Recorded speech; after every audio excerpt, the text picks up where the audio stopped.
Welcome back to Echo Ridge and another episode here in Captain of Industry, where our island industry is growing pretty well, but of course we have a couple of problems. If we take a look at the inventory on the right, you can see I'm having a shortage of rubber, and although it says we have 88 rubber, I go over to my rubber warehouse and we only have 2 stored there, so I'm assuming the rest is loaded up in buildings already. The issue, of course, is that all of our vehicle upgrades require rubber, and so the upgrades are not going quite as fast as I was hoping. But if I go over to my rubber maker factory, you can see that the output wastewater is full. And this is despite the fact that the trucks are stable, in other words, they're not too busy. And I think it might have to do with how many trips we're having to take to the liquid dump, and I'm not sure that maybe it just cannot accept too many trucks at once, but I don't think that's the case because here come 2 trucks right now, both dropping off their goods.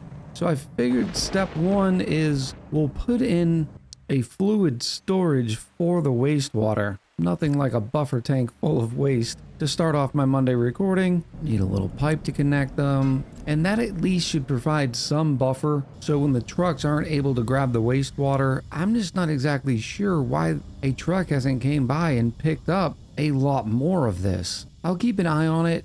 If worse comes to worse, I will provide a direct connection to the liquid dump, but my only guess is that the dump itself can only have so many trucks going to it at one time. If you know what could be happening, let me know in the comments below. I can understand if the vehicles were busy, but again, they're stable, so it should be working. The other limiting factor is the vehicle parts too. It just takes a long time, and we only get 4 out on the other side. I am starting to stockpile some, but I'd like to be able to increase the output here. The issue is they also require steel and glass, and that's a very manual process. At least the way we have it now. Oh no, I need to put this on the other side. That way it has better access to this input, or we can just go like this. And now I'll also have room to add a couple more smaller warehouses for glass and steel. Take the first warehouse, I'll select glass, and I'll say keep it to at least 100 glass, and do the same over here for the steel. And now I just have to connect these. And the comments were helpful enough to say that conveyors can hold different parts, which I'm not sure that I necessarily want that. They also clued me into the fact that there are conveyor stackers somewhere here on the research tree. We haven't unlocked them yet, so eventually we'll get to them and I'll start building with them, but being able to stack conveyor belts higher might help avoid some of this weird belt mess here. But for now, we're just gonna make this look pretty awkward. Oh, this is so hideous. It's okay if it works, but it's still ugly. Is that really a big deal? I don't think so. Oh, I can't do this. No, make it stop. Okay, this might be the ugliest thing I've ever created in any game ever, so it's gonna have to go away. Another issue with having these conveyor belts beginning about is the fact that they all require rubber, which we've already talked about how we're having a small shortage. So I'm going to get rid of all this. And I'm just going to duplicate the warehouses on this side, and I'll connect these warehouses to one vehicle parts assembler and these warehouses to the other. That's a lot better and required a lot less rubber. So vehicle parts 2 should no longer be an issue. I want to go look back at rubber again, because as you can see, the fluid storage is completely full and the rubber is paused because its output is full. Why aren't you picking it up? What if I just make this a slightly higher priority? Oh, here's one of the problems. I didn't tell them to empty it by dragging the slider, and then I could also adjust the export priority. Here we go. That's a little bit better. Trucks are now starting to come here. Our rubber is flowing. I realized I could probably add a coal loose storage. That way the trucks don't have to make as many trips just for coal. There we go. Rubber is back on the market. Over here in our coal excavation, you can see that we've managed to make a pretty big dent in the earth. We're not slowing down though. We still have this entire mountain, but this is going to be one area where I'm going to have to start doing some fancy digs, which will be fun to play around with. But we're going to have to go a lot deeper into earth to be able to continue to get more of this juicy coal. You can see here the coal does go back pretty far. So why don't we, to start off with, just edit the mining area. We'll have it include all of this here, all of that there. I'll even widen it over here. And then I will just set the mining designation to do a lot more. I'd like to see more coal in reserve though. You can see right now we only have about 50. In fact, this guy can even get upgraded. It'll now be a loose storage too, which can hold a lot more coal. And I think I need to add another excavator to this site. No, we already have 2 excavators here? 2 excavators apparently not keeping up. I'll revisit this in a minute and see how we're doing. Oh, and it looks like our vehicle depot is not doing any upgrades right now. So I'm going to go over to our vehicles and our upgrade area. You can see we did upgrade all the excavators. That's good. We still have a lot more trucks. So I'm just going to say pick up to trucks and then all and just click start. And now when we go back to the vehicle depot, you can see there is a pickup truck being upgraded. It'll probably take a little while and dent our vehicle parts too and our rubber capacity, but that'll be fine. And we need to get all those upgraded because with our larger excavators, we spend a lot of time just transporting back because the small pickups can only hold so much. Limestone is backed up. Thought I had a nice loose storage for it. Yeah, let me get rid of these. I will remember where these go. There we go. And now we'll have a buffer for our limestone as well, so the excavators can keep working because the ore sorter can only hold 240. This will double our buffer capacity. The last problem we have before we can make any progress, as you can see, we have a total population of 540 and a housing capacity of 540. So it is time to upgrade yet another house here. It will take 100 construction parts, 2 and 40 electronics. And while I'm over here, I'm also decided I wanted to get rid of this rain harvester. I like it, don't get me wrong. It's a pretty inexpensive way to collect rain, but considering we already have a buffer tank right there, there's no reason why I can't just have a truck pick up water from another buffer tank that could be collecting water from one of these groundwater pumps. So I'll put one right there. And now trucks will be able to grab the water from the fluid storage. Once again, our wastewater is backed up over here in the rubber factory. So I'm going to increase the priority to an 8 now. And you can see that it looks like the dump can hold quite a bit of wastewater. So I don't know if that's the issue. But with that increased priority, I have seen trucks going to and from it. Oh yeah, it's emptying much quicker now. I just don't know why that one had to be a higher priority than the rest. All right, now back to research. I think we're going to start off by coming back a little bit because I skipped some of this up here.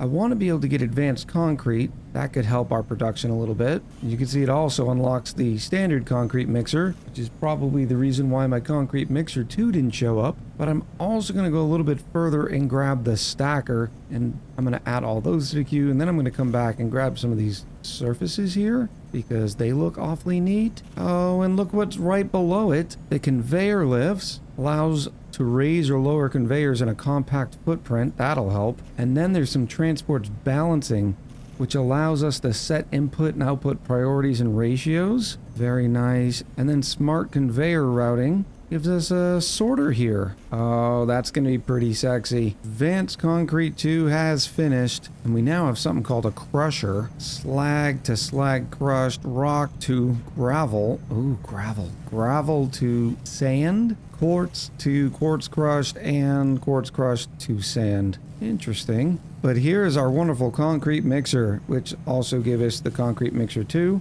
which as you can see doubles the inputs and the outputs at the expense of double the power, but once again, not double the amount of people it requires. But it looks like the concrete mixer 2 can produce 24 concrete every 60 seconds, which is exactly what our 2 kilns are doing right now. Oh, I made a big goof. I just noticed when I was clicking on these buildings, because the last loose storage building I had built was coal, I guess it copied? I don't know. That needs to be deleted. And a lot of our conveyors are now filled with coal instead of limestone. Let me see if I can do a quick remove using the power of Unity. Oh, that's much better. And I will also do a quick remove here. I love it when people just show up with buckets and start emptying the way they're supposed to. And then I can remove them here, remove it here as well. Now I'm just going to make sure this says limestone. Oh, that's working much better. How did I goof that one up? I have no idea. Well, now concrete's working a little bit better. It looks like the big advantage is the fact that the concrete mixers do not require coal, but they do require cement. How do I make cement? Using a rotary kiln, which takes coal. Why is this worth it over the kiln? 18 limestone plus 3 coal plus some water equals some concrete slabs. The concrete mixers first require cement, which takes the same ratio of limestone and coal. Then you dump that into the mixer, then requires even more materials. I don't know if this is worth it for us yet, or why somebody would want to do this. After looking at it for another minute or two, I suppose the difference is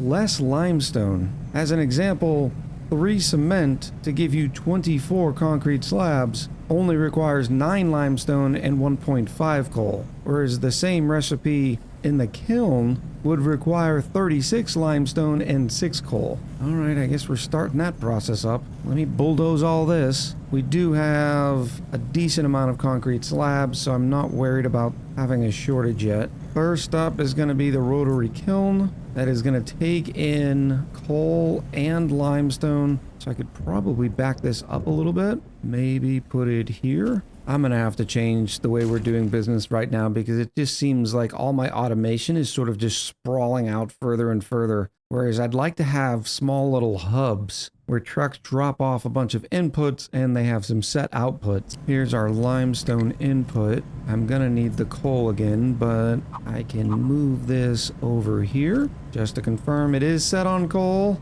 I will deconstruct this one. And there we go. I needed to add a smokestack, but now we are making cement. I'll tell you what, it looks a little cleaner than the kiln so far, but we're only halfway there. Now we're gonna need the mixer. That's gonna take in some of the cement. Oh, maybe I have a warehouse full of cement before that. Yep, let me do it. It comes out via flat conveyor, so that's how you know you need a unit storage. I'll just add one pretty close right there. And there it is, cement. Now the concrete mixer. Concrete mixer is going to take the water which we have close by, but we have several options. And I need to take a look at the options for the simple reason, what's the easiest way to go? Suppose we could start crushing some slag. We already have a sand mine set up. If we chose to go with the gravel route, and both of these are going to take a crusher, whether or not we're using slag to slag crushed, or rock to gravel. So let's put down a crusher here. I will add a loose storage. Oh, this is backwards. And it looks like the crusher is a little higher than most of our other inputs. I do have the lifts now, but I'm not exactly sure the advantage of this. As you can see, I could make it go higher, but we'd still have to put more connectors to it. So I think it still makes more sense just to start here and go down to the ground just like this. And then I'll connect my loose storage up. I suppose it does not make a big difference right now. So I am gonna start grabbing gravel for the simple reason that it's a new component that we don't have. So now I need to tell the trucks, hey, you need to fill this up with rock. I'll say 200 before you go and dump it into the ocean. Our seaport's coming along, but definitely a slow process. And look at this, we already have some rock being turned into gravel. Very sexy. And now I'm going to grab the concrete mixer too. And of course the water inputs on that side. Not very convenient for us, but it'll be fine. Here comes the crushed rock into the cement mixer, and I'm going to say cement plus sand. Or I could set up another rock crusher that would take quartz, crush it, and would ultimately make sand. I could also recrush that gravel into manufactured sand, but I don't see any benefit of doing that, considering if we can get the same results by using less process. I'm sure eventually it's because we'll have quartz laying around, or we have so much gravel and we want more sand. Instead of mining it all out of here, we'll still be able to make sand by using the crusher. But for now, this is a much simpler process. Oh, and I did not connect this correctly. That's the input for sand. So I will grab another loose storage here. Excuse me, truck, you're sort of in the way. And put it right next to the mixer. And select sand. Tell them to keep it full to at least 100. Why are we not importing any rock? You can't tell me there's not a bunch of rock in there. All right, here comes some more rock now. I should probably raise the priority on this to say an 8. Maybe that'll make it a higher priority than the other dump sites. And now I need water. And I'm debating on whether or not I want to bring this pipe all the way over or just set up a nice fluid storage, which I would end up having to move this sand. So yeah, let's do that now. Here we go. Now we have sand and water coming in via these buffers. And now the last thing we have to set is to rebuild our warehouse right here. That is a much more complicated process of making concrete, but it also unlocked us the ability to be able to crush different materials to make new materials, such as rock to gravel, and will allow us to make concrete with less limestone and coal. The last thing I'm going to do is upgrade this loose storage to a loose storage 2, and that way the trucks have plenty of drop-off opportunities for the rock, because right now the rock is actually our limiting factor for our concrete.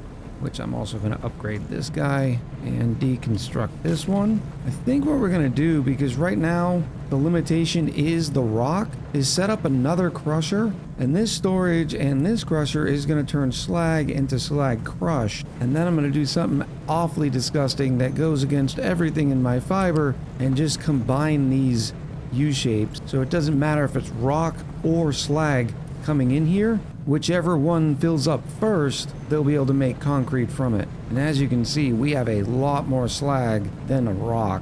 So I think that was probably a smart play. And like I said, I don't have to worry about these two backing up because either one will be able to output concrete. The last thing I wanted to do with all of our concrete was sort of dress up our seaport a little bit. I'm not exactly sure what the end result is going to be.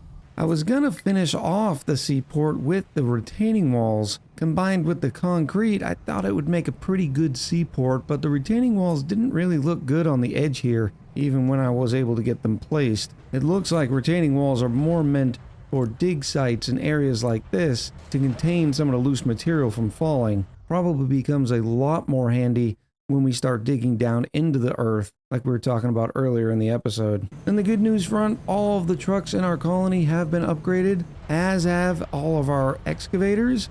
The last ones to do, and probably the least important, considering how full on wood we are the tree harvesters. To underscore that, we only have 2 on the island anyways, but I will get those done as well. So we are making headway, but I'm not really sure where else to go. The research tree still has so much there, but do we just concentrate on getting better and better vehicles? Or do we start terraforming the entire island?